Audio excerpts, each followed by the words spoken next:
ఫిలిప్పీలకు రాసినటువంటి పత్రిక 3వ అధ్యాయం 7వ వచనం. అయినను ఏవేవి నాకు లాభకరములై ఉండెనో వాటిని క్రీస్తు నిమిత్తము నష్టముగా ఎంచుకుంటుని. స్తోత్రం దేవా, సర్వోన్నత సర్వాధికారి, ఈ సమయంలో ఉన్న ప్రభా నీ యొక్క వాక్యాన్ని మేము ధ్యానిస్తూ ఉండగా మాతో మాట్లాడి ప్రతి వారికి వినగల చెవి గ్రహించగలది అనుగ్రహించమని, విత్తబడిచిన వాక్యం వ్యర్థం కాకుండా ప్రతి హృదయంలో నాటబడి ఫలించి విస్తరించి అభివృద్ధి చెందినట్లు నువ్వే సహాయం చేయమని నజరేయుడైన యేసుక్రీస్తు నామములో ప్రార్థించిన మీ పొందుకుని ఉన్నమా పరమ తండ్రి, ఆమేన్. ప్రియులారా, ఏవి లాభమో అది నష్టంగా ఎప్పుడు ఎంచుకుంటామంటే క్రీస్తు నిమిత్తం క్రీస్తును కలిగి ఉన్నప్పుడు. ఒక జరిగినటువంటి సంఘటన మీ మధ్యకి తీసుకురావాలని చెప్పి నేను ఆశపడుచున్నాను. 1976-77 సంవత్సరంలో పూణే పట్టణం ఘోరమైనటువంటి దారుణమైనటువంటి హత్యాకాండలతో గజగజ వణికిపోయింది. ప్రజల గుండెల్లో నిత్యం కూడా భయాందోళనలను ప్రకంపనలు సృష్టించాయి. ఎందుకంటే ఎటు చూసినా కూడా హత్యలు, రక్తపాతం. ఇలా చీకటి పడే సమయానికి, ప్రొద్దుగూగే సమయానికి రోడ్ల మీద నిశ్శబ్దం.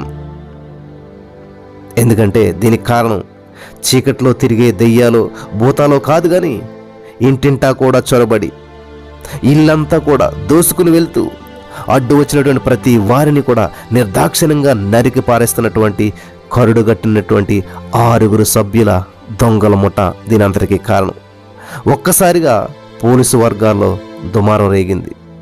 ఎలాగైతేనే ఈ హింసలకు, హత్యలకు, దోపిడీలకు కారణమైనటువంటి వారిని చివరికి ఈ దొంగల ముఠ అంతా కూడా ఈ దొంగల ముఠాకు కథానాయకుడైనటువంటి రాజేంద్ర జక్కల్ పోలీసులకు చిక్కాడు. ఇదంతా కూడా మీరు నిజ సంఘటన, దయచేసి జాగ్రత్తగా వినాలి. ఎవరండి ఆయన పేరేంటండి? రాజేంద్ర దక్కల్. మీరు ఇంటర్నెట్లో కొట్టి చూడొచ్చు. పోలీసులకు చిక్కాడనమాట. చిక్కిన తర్వాత నెల రోజుల్లో నేను జైలు నుంచి తిరిగి వస్తాను అని చెప్పి పోలీసులందరికీ ప్రతిజ్ఞ చేశాడు. నన్ను పట్టుకున్నారు కదా, చూడండి, నెల రోజుల్లో నేను విడిపించుకుంటాను, నేను బయటకు వస్తాను అని చెప్పి పోలీసులకే సవాలు విసిరాడు జైల్లోకి వెళ్తా ఆయన. అలాగే ఆయన చెప్పినటువంటి మాట ప్రకారం అతని ప్రతిజ్ఞ ఆలస్యమైన కానీ, నెల రోజులు కాకపోయినా కానీ ఎలాగైతే నెరవేరింది. 1982లో అక్టోబర్ నెలలో ఆయనకు ఒక లాయర్ ఉంటాడు కదా, తనకు ఒక లాయరు. ఆ లాయర్ ఏం చేశాడంటే బెయిల్ తీసుకొచ్చాడు. ఎలాగైతే అయ్యగారు రండి, బెయిల్ మంజూరైంది, మీరు బయటకు వచ్చేయచ్చు అని చెప్పి ఆ లాయర్ వచ్చి ఆయనతో చెప్తుండే ఆశ్చర్యకరమైన విషయం ఏంటంటే ఈ జక్కల్ గారు దాన్ని నిరాకరించాడు. నో, నేను బయటకు రాను, నన్ను బయటకు తీయటానికి, నన్ను బయటకు తీసుకురావడానికి తెచ్చేటువంటి ప్రయత్నాలు అన్నీ కూడా మీరు మానుకోవాలి అని చెప్పి తనకున్నటువంటి లాయర్లకు ఖరాఖండితంగా చెప్పేశాడు. తన యొక్క వింత ప్రవర్తనకు జడ్జి గారు ఆశ్చర్యపోయాడు అనమాట. జడ్జి గారు సైతం ఆశ్చర్యపోయాడు. చాలా జాగ్రత్తగా ఉన్నది జరిగినటువంటి సంఘటన ఇదంతా కూడా రియల్గా. ఇదేంటి, నెల రోజులు బయటకు వస్తానన్నాడు ఈయన. కానీ అవకాశం ఉండి కూడా అవకాశం నిరాకరిస్తున్నాడేంటి? బెయిల్ దొరికింది, తాను కూడా వద్దన్నాడు, ఇంక ప్రయత్నం చేయొద్దన్నాడు అని చెప్పి ఆయన యొక్క వింత ప్రవర్తన చూసినటువంటి జడ్జి గారు అంతా కూడా విస్తుపోయాడంట. అక్కడున్న ప్రజలంతా కూడా ఆశ్చర్యపోయారంట. ఏంటి ఈయన ఇలా చేస్తున్నాడు అని చెప్పేసి. వింటున్నారా? చాలా జాగ్రత్తగా వినాలి. చాలా అద్భుతమైనటువంటి విషయం అన్నమాట. దేవుని నామానికి మహిమ తెచ్చేటువంటి కార్యం. ఆఖరికి 1983వ సంవత్సరం అక్టోబర్ 25వ తారీఖున ఉదయం 5 గంటలకు ఊరు తీసేశారు. ఊరు తీయబడ్డాడు, చనిపోయాడైనా. తర్వాత అసలు ఏంటి, ఎందుకని ఇటువంటి మార్పులో వచ్చింది అని చెప్పి ఆయనకి ఇచ్చినటువంటి జైలు గది ఉంటుంది కదా, ఆ జక్కల్ గారి యొక్క జైలు గదిని అంతా కూడా తనిఖీ చేశారు. తనిఖీ చేసినటువంటి అధికారులకు ఈ మిస్టరీలో ఉన్నటువంటి మర్మం తెలిసింది. ఎందుకు ఆయన ఇలా ప్రవర్తించాడు, ఏమిటి ఈ మార్పు అనేటువంటిది ఆ మర్మం తెలిసి వచ్చిందంట. ఏంటి తెలుసా?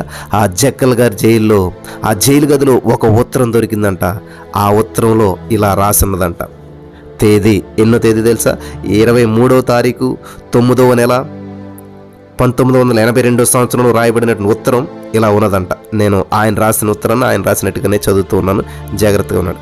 నేను జైల్లో ఉంటున్నప్పుడు నా సహచర రూమ్మేట్, అంటే నా పక్కనే ఉండేటువంటి ఇంకో జైల్లో ఉన్నటువంటి ఇంకొక వ్యక్తి ఏం చేశాడంటే నాకు ఒక బైబిల్ ఇచ్చాడు. హల్లెలూయా, దేవునికి స్తోత్రం కలుగును గాక. ఆ బైబిల్ ఇస్తే నేనేం చేశాను, ఖాళీగా ఉంటున్నాను కదని చెప్పేసి ఆ ఖాళీ సమయంలో ఏమీ తోచక ఆ బైబిల్ని, పుస్తకాన్ని పఠించడం సాగాను. పఠించడం మొదలుపెట్టాను, చదవటం మొదలుపెట్టాను.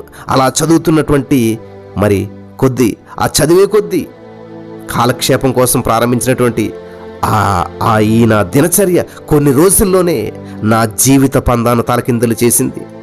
సత్యాన్ని గ్రహించాను నేను. నేను చేసిందంతా చాలా రాంగు. నా జీవితం ఎందుకు జీవించాను? నేను ఎవరి కోసం ఇదంతా హత్యలు చేశాను అని చెప్పి నేను చేసిన తప్పిదాన్ని తెలుసుకున్నాను. పశ్చాత్తాపంతో కుమిలిపోయాను. నేను మారు మనసు పొందాను. యేసుక్రీస్తులో విశ్వాసం ఉంచాను, నమ్మాను. ఆయనే నా రక్షకుడు. నా జీవితం అంతా వృధా. నేను చేసిన మర్డర్లు ఇవన్నీ కూడా మరి అనవసరమైనటువంటిది అంతా కూడా చాలా తప్పుడు పని చేశాను నేను అని చెప్పి నన్ను నేను యేసుక్రీస్తు ద్వారా మార్చుకున్నాను. వాక్యం చదవడం ద్వారా నన్ను నేను మార్చుకుని రక్షణ పొందాను. నేను ఇప్పుడు నూతన సృష్టి. 2 కొరింథీ 5:17 ప్రకారం, కాగా ఎవడైనా క్రీస్తునందున వాడు నూతన సృష్టి, పాత గతించాయి, ఇదిగో కొత్త వాయను అన్న దేవుని వాక్యం ప్రకారం నా జీవితంలో ఉన్న పాత మడ్డర్లు, పాత మరి తప్పులు ఇవన్నీ కూడా నా యేసు రక్తంలో కొట్టేశాడు. నేను నమ్మాను అని చెప్పి రాసుకునైనా నేను తలంచుకుంటే నా దగ్గర ఉన్నటువంటి దోపుడీ సొమ్ముతో మంచి క్రిమినల్ లాయర్లను పెట్టుకుని నేను ఈ కేసు నుంచి బయటపడేటువంటి వాడినే. కానీ ఇదిగో ఈ గ్రంథం, ఈ జీవగ్రంథం, ఈ బైబిల్ చదివాక అలా చేయటం మంచిది కాదు. నేను తప్పించుకోకూడదు, అది తప్పుడు మార్గం. కాబట్టి నేను తప్పు చేశాను, నేను పాపం చేశాను. పాపానికి శిక్ష, పాపం వల్ల వచ్చే జీతం మరణం. కాబట్టి నేను ఖచ్చితంగా మరణించవలసిందే. కాబట్టి ఈ బైబిల్ చదివాక నేను అలా తప్పించుకునే మార్గాన్ని ఫాలో అవ్వలేకపోతున్నాను. కాబట్టి నన్ను ఎవరు కూడా జైలు నుంచి విడిపించొద్దు, నాకు మరణమే తగినటువంటిది అని చెప్పి ఆయన రాసుకుని, సరే ఇక ఉంటాను హితులారా, నా శ్రేయోభిలాషులారా, ఇక సెలవు అని చెప్పి ఆయన యొక్క ఉత్తరంలో రాసిపెట్టాడు. ఇది చదివినటువంటి వారంతా కూడా మరి విస్తుపోయారు, అవాక్కయ్యారు. జక్కల్ గారి యొక్క ఉత్తరం చదివిన తర్వాత ఇది వింటున్నటువంటి నీవు కూడా నా ప్రియమైనటువంటి సహోదర స్నేహితులు, ఎన్నో సంవత్సరాలకు బైబిల్ చదువుతూ ఉన్నవే, ఎన్నో సంవత్సరాలకు దేవుని వాక్యం వింటూ ఉన్నవే, ఎన్నో సంవత్సరాలకు ప్రార్థన చేస్తూ ఉన్నవే, ఏ మార్పులు సంభవించాయి? ఇంకా పాత రోత జీవితాన్ని జీవిస్తూ, ఇంకా పనికి మాలినటువంటి జీవితాన్ని జీవిస్తూ, దేవుని కొరకు రోషం లేకుండా, దేవుని కొరకు మరి ఒక ప్రయోజనకరమైన పని చేయకుండా, ఇంకా లోకంలోనే, లోకాస్తుల్లోనే లంచాలు తీసుకుంటూ, మోసాలు చేస్తూ, అబద్ధాలు ఆడుతూ, మరి అనేక మందిని హింస పెడుతూ, బాధ పెడుతూ జీవిస్తూనే పాత రోత జీవితంలో ఉన్నట్లయితే, మరి కరుణగట్టినటువంటి అనేక మందిని మరి హింస పెట్టి, నాశనం చేసి, చంపి, దోచుకున్నటువంటి వ్యక్తినే ఆ బైబిల్ గ్రంథం మార్చినట్లయితే, ఈ రోజున దేవుని బిడ్డగా జీవిస్తున్నటువంటి నీవు, నీ జీవితంలో మార్పులు ఏమి సంభవించట్లేదా? దేవుని కొరకు జీవించాలని ఆశ లేదా? నీ పరిస్థితులు మారటం లేదా? ఈరోజే మోకరించి, దేవా నా జీవితాన్ని మార్చిదేవా, ఇక నుంచి నా జీవితాన్ని మార్చుకుంటున్నాను, ఇక నుంచి నీ కొరకు జీవించాలని చెప్పి నేను ఆశపడుతున్నాను. పాత రోత జీవితాన్ని విడిచిపెడుతున్నాను, నీ కొరకు నూతన జీవితాన్ని ప్రారంభిస్తున్నానంటే దేవుడు నీకు సహాయం చేయడానికి సిద్ధంగా ఉన్నాడు. అటువంటి జీవితం జీవించడానికి దేవుడు సహాయం చేసి నడిపించి బలపరచును గాక. ఆమేన్.